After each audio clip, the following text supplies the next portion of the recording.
Ini ada hubungannya sama tema nggak ini? Hah? Jawab atau enggak?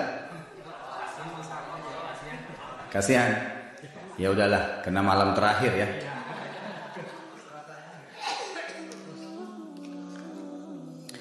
Yang pertama sekali, saya menyarankan Anda saran dari laki-laki ke laki-laki. Prinsiplah dan jangan merendahkan diri di hadapan wanita. Maksudnya begini, pada saat seorang wanita yang menjadi istri Anda membutuhkan Anda, tunjukkan kebutuhan kita 1000 kali daripada dia. Dia sayang, dia perhatikan, dia siap berkorban. Kita harus 1000 kali lebih hebat daripada itu. Laki-laki memang penaung. Tapi kapan dibalik? Kalau saya pribadi, kapan dia tidak butuhkan, menunjukkan kebutuhan, saya 1000 kali tidak butuh sama dia. Untuk apa Anda merendahkan diri di depan seorang wanita yang kalau memang dia tidak bisa menjadi seorang istri? Karena kapan wanita sudah menyombongkan diri di hadapan laki-laki, tidak akan ada wibawa sama sekali. Ini poin dulu dalam pembukaan.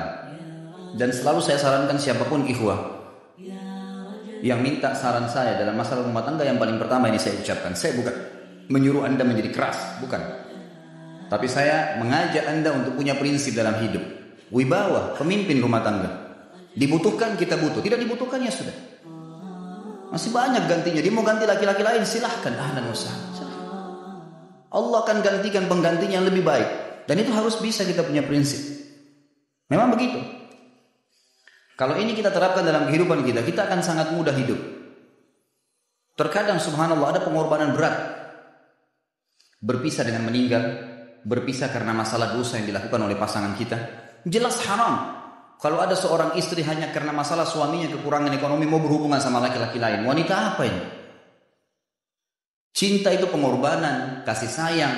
Bukan hanya pada saat mampu kemudian disayang, pada saat tidak mampu kemudian ditinggal. Subhanallah. Hati-hati, hukum Allah subhanahu wa ta'ala berlaku.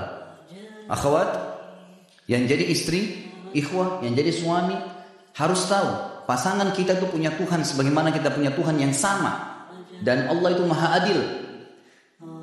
Memang dalam kehidupan kita ada naik turunnya. Dan makna cinta adalah pengorbanan. Itu sebenarnya. Kalau hanya kita kantongnya lagi penuh kemudian disuka sama istri, pada saat lagi tipis, lagi masalah kemudian dia mau berhubungan sama laki-laki lain, naudzubillah min dzalik. Wanita apa ini? Kalau saya tidak naungin. Kalau saya nggak naungin. Kamu mau sama dia silahkan. Silahkan jalan. Kalau saya, istri saya sangat tahu prinsip saya. Kalau kamu merasa ada laki-laki lain yang kamu anggap baik, atau kamu mau ingin memasukkan pendapat keluargamu dalam rumah tangga saya sehingga kedudukan saya sebagai suami tidak didengar lagi, silakan pilih keluarga kamu. Tidak ada masalah. Jadi jangan jadikan sebagai beban. Oh, nanti kalau pisah saya hidupnya bagaimana? Saya melarat. Ini kenapa nih? Saya mati kalau nggak sama dia, ya mati bener nanti. Gila kalau nggak nikah sama dia, gila kalau siapa ini? Ini kenapa ini? Keluar dari bingkai hidup itu. Seorang muslim itu hidupnya mulia. Dia dihormatin, dia menghormatin. Dia dihina, tinggalkan. Allah SWT tidak menyuruh kita menghinakan diri, tidak boleh. Kalau wanita ini misalnya, istri ini yang dikatakan tadi masih mencintai suaminya, dia hanya sekedar minta kerja, ya, garis bawahi kalimat ini ya. Dia hanya sekedar minta kerja untuk membantu nafkah rumah tangga, ahlan wa sahlan, jempol. Nggak masalah. Bagus itu. Sampai suaminya mapan. Itu baik. Tapi dalam kondisi masih status istri punya hubungan sama laki-laki lain, naudzubillah min dzalik. Mana ghirah? Mana kecemburuan positif yang telah Allah pelihara dalam diri kita? Nggak boleh. Pada saat seorang sahabat pulang ke rumahnya mendapatkan istrinya selingkuh dengan laki-laki lain, tidak disebutkan apakah berhubungan biologis atau tidak, tapi yang jelas sahabat ini sampai kaget masuk ke rumahnya temukan ada laki-laki lain. Dia bingung mau lakukan apa. Dia pergi ke Nabi SAW lalu berkata, ya Rasulullah, saya pulang rumah istri saya lagi sama laki-laki lain. Maksudnya dia pandu saya harus buat apa nih? Apa yang terjadi? Subhanallah, Sa'ad radhiyallahu anhu sahabat Nabi mulia menghenuskan pedang mengatakan, ya Rasulullah, kalau terjadi pada rumah tangga saya akan penggal dua-duanya. Dua-duanya saya penggal. Tapi di sini ulama bilang saat ingin menghukum kalau terjadi pada keluarganya dengan penggal ini, bukan maksudnya dia menghukum secara individu, maksudnya dia saya ingin terapkan hukumnya Allah, dirajam, dibunuh karena mereka sudah menikah dan berzina. hukum Allah terapkan, kemuliaan agama harus ada. Harus begitu. Seorang istri yang mau tinggal di bawah naungan kita sementara kita sudah berkorban di bawah terik matahari, sudah bekerja, sudah memilih dia dari sekian banyak wanita, kemudian dia mau berkorban, hormatin dia, junjung dia, lindungin dia, rangkul dia, gitu kan? Bela dia, memang harus begitu. Tapi kalau masih dalam naungan, kemudian sedikit himpit masalah ekonomi lalu berhubungan sama laki-laki lain, naudzubillah, jangan dipertahankan. Berbahaya sekali, gitu kan? Jangan Anda menjadi laki-laki lemah, gitu. Saya kemarin ditelepon oleh 2 orang sekaligus, subhanallah.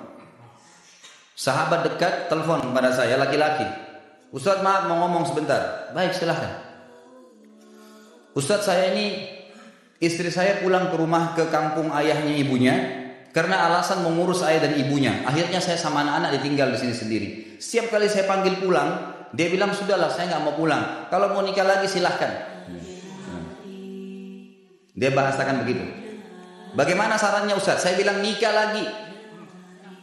Dengan tegas saya bilang nikah lagi. Kalau tidak terbuka pintu fitnah. Perempuan itu kenapa harus pilih orang tuanya? Tidak boleh secara syar'i. Nggak boleh. Sudah menerima akad nikahnya seorang laki-laki. Laki-laki itu yang dinomorsatukan di atas ayahnya. Nggak ada alasan. Kalau suami izinkan boleh urus orang tua. Kalau nggak diizinkan tidak boleh. Nggak boleh. Bagaimana dia tinggalkan suaminya sama anaknya? Kaget itu saya katakan begitu. Iya. Bahkan sekarang hukum poligami sudah wajib bagi Anda. Nggak boleh. Wajib sekarang. Ini ragu mau melangkah. Seakan-akan poligami itu dosa. Padahal dia ditinggal oleh istrinya. Bagaimana bisa ini? Ada laki-laki seperti ini nggak punya prinsip. Harus melangkah. Dia sudah dapat jawaban saya dikasih. Ini Ustaz, teman saya juga mau bicara. Masalahnya sama lagi. Ustaz, istri saya tinggalkan saya. Ustaz, kayak mau menangis. Sebentar. Jangan pakai nangis laki-laki. Apa ini cengeng? Ditinggal wanita nangis, subhanallah. Orang nangis itu ditinggal meninggal Rasulullah SAW. Ketinggalan sholat subuh berjamaah, itu nangis. Nggak jadi jihad, nah itu nangis. Ditinggal perempuan nangis, la ilaha illallah. Allah ciptakan perempuan lebih banyak daripada laki-laki. Ini bukan menurunkan martabat perempuannya. Artinya harus seorang pemimpin itu punya wibawa. Nggak bisa. Kalau nggak akan dianggap remeh nanti. Istri itu dinaungin, dilindungin, dididik, diberikan haknya ia. Berikan berlipat-lipat penghormatan sebagaimana dia berikan satu penghormatan. Enggak apa-apa. Tapi jangan sampai menginjak martabat seorang pemimpin. Tidak boleh.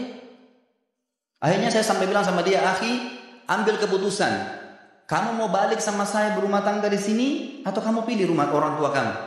Oh, saya pilih orang tua saya. Baik, saya ceraikan kamu sekarang. Assalamualaikum, tutup telepon. Selesai. Jangan lama-lama. Cengeng sekali. Udah sujud sama Allah, saya masih berat cintanya Allah. Dia minta kepada Allah Subhanahu wa taala. Ini gampang dihilangkan dari hati. Sebagaimana dia datang dia bisa keluar, gampang itu. Subhanallah ya, jangan terlalu mencintai dunia berlebihan. Kalau saran saya, kalau istri Anda ini tanya baik-baik, kalau kamu bekerja hanya karena mau bantu nafkah rumah tangga sekarang, ahlan wa sahlan, silahkan. Selama pekerjaan halal, antar dia ke tempat kerjanya. Muliakan, dijaga, jemput pada saat pulang. Anda pembelahnya. Begitu. Tapi kalau berhubungan sama laki-laki, ada subhanallah suami, depannya dia, istrinya telepon laki-laki lain dan dia menerima itu. Mana ini? Dalam agama haram. Wallah haram itu hukum. Nggak boleh. Itu namanya dayuth dalam agama. Nabi SAW mengatakan Allah melaknat dayuth. Kata sahabat, siapa itu dayuth? Ya Rasulullah, laki-laki yang tidak punya cemburu terhadap pelanggaran agama yang terjadi pada istrinya. Gimana caranya? Nggak boleh dalam agama Islam. Gitu kan? Makanya biasakan hati kita terisi dengan cinta kepada Allah SWT dan bukan cinta kepada manusia. Mencintai istri karena Allah yang perintahkan, mencintai suami karena Allah yang perintahkan. Jadi semua karena Allah. Tidak ada kata-kata hilang, tidak ada rugi kalau kita meninggalkannya. Jadi ini hal mendasar yang saya tahu, Allahu a'lam. Jadi sampaikan seperti itu. Kalau wirid apa? Saran saya adalah memperbanyak istighfar kepada Allah SWT. Gunakan momen musibah itu sebagai kesempatan untuk mendekatkan diri dengan Allah Subhanahu wa taala. Begitu.